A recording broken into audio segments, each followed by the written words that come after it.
সাল্লাল্লাহু আলাইহি ওয়াসাল্লাম যা দিয়েছেন, আল্লাহ তাআলা বলেননি যে মুহাম্মদ তোমাদেরকে যা দেন তা গ্রহণ করো, এই কথা বলেছেন। এখানে কিন্তু সূক্ষ্ম একটা বিষয়। এই সূরা হাশরের 7 নম্বর আয়াতে আল্লাহ তাআলা বলছেন, ওয়ামা আতাকুমুর রাসূলু ফাখুযুহু ওয়ামা নাহাকুম আনহু ফান্তাহু। রাসূল তোমাদেরকে যা দেন সাল্লাল্লাহু আলাইহি ওয়াসাল্লাম, তিনি যা দেন তা গ্রহণ করো, যা থেকে নিষেধ করেন তা থেকে বিরত থাকো। এখানে কিন্তু আল্লাহ তাআলা বলেননি যে মুহাম্মদ যা দেন। যদি মুহাম্মদ বলতেন তাহলে আমরা বুঝতে পারতাম যে মুহাম্মদ সাল্লাল্লাহু আলাইহি ওয়াসাল্লাম শুরু থেকে শেষ পর্যন্ত যা দিয়েছেন সবই গ্রহণ করতে হবে, কিন্তু আল্লাহ এটা বলেননি। আল্লাহ বলেছেন রাসূল তোমাদেরকে যা দেন তা গ্রহণ করো। তার মানে হচ্ছে রাসূল সাল্লাল্লাহু আলাইহি ওয়াসাল্লাম রাসূল হয়েছেন, রাসূলের যে ঘোষণা সেটা হয়েছে কখন থেকে? যখন তার বয়স হয়েছে 40 বছর। 40 বছরের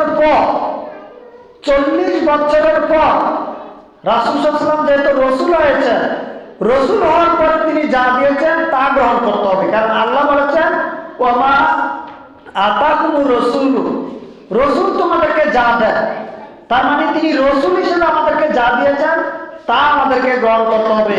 মুহাম্মদ হিসেবে যা দেন তা গ্রহণ করতে হবে, এই কথা আল্লাহ বলেননি।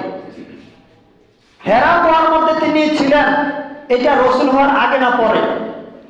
রাসূল হওয়ার আগে তিনি হেরা গুহার মধ্যে ছিলেন, রাসূল হওয়ার পরে নয়। তিনি মুহাম্মদ থাকাকালীন তিনি হেরা গুহার মধ্যে ধ্যানে মগ্ন ছিলেন। নবীয়তি পাওয়ার পর, নবীয়তির দায়িত্ব পাওয়ার পর তিনি আর কখনো হেরা গুহায় গিয়ে তিনি এভাবে কোনো ধ্যানে মগ্ন ছিলেন না। সম্মানিত উপস্থিতি, তাহলে এখানে এই সূক্ষ্ম বিষয়টা আমাদেরকে বুঝতে হবে। অনেকে হয়তো বলতে পারেন যে মুহাম্মদ সাল্লাল্লাহু আলাইহি ওয়াসাল্লাম মুহাম্মদ থাকাকালীন দিলে সেটা গ্রহণ করতে সমস্যা কি? সমস্যা এক জায়গায় আছে, সেটা হচ্ছে মুহাম্মদ সাল্লাল্লাহু আলাইহি ওয়াসাল্লাম 40 বছর তিনি কোনো সালাত আদায় করেননি।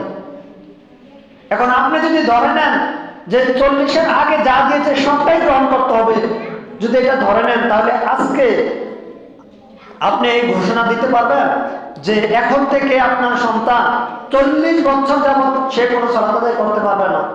কারণ রাসূল তো 40-এর আগে সালাত আদায় করেননি। আপনার পক্ষে কি সেটা সম্ভব হবে? হবে না। তার মানে রাসূল সাল্লাল্লাহু আলাইহি ওয়াসাল্লাম 40 বছর আগে যা দিয়েছেন সেটা আমাদের মুখ্য বিষয় নয়। তিনি রাসূল হিসেবে আমাদেরকে যা দিয়েছেন সেটাই মুখ্য বিষয়। তার আগের জীবনটা সেটা ধর্ম মানার ক্ষেত্রে কখনো সেটা বৈধ হতে পারে, জায়েজ হতে পারে, কখনো না জায়েজ হতে পারে।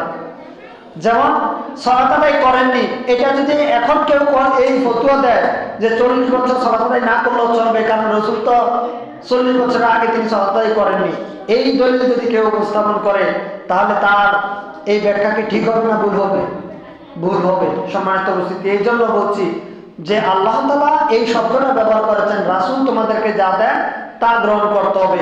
কিন্তু এরা এই ভাউল ধর্মের এই লোকগুলি 40 বছর আগে কি দিয়েছেন সেটাকে এরা ফরজ হিসেবে গ্রহণ করে নিয়েছে। আল্লাহ তাআলা বুঝাতে তৌফিক দান করুন। সম্মানিত উপস্থিতি,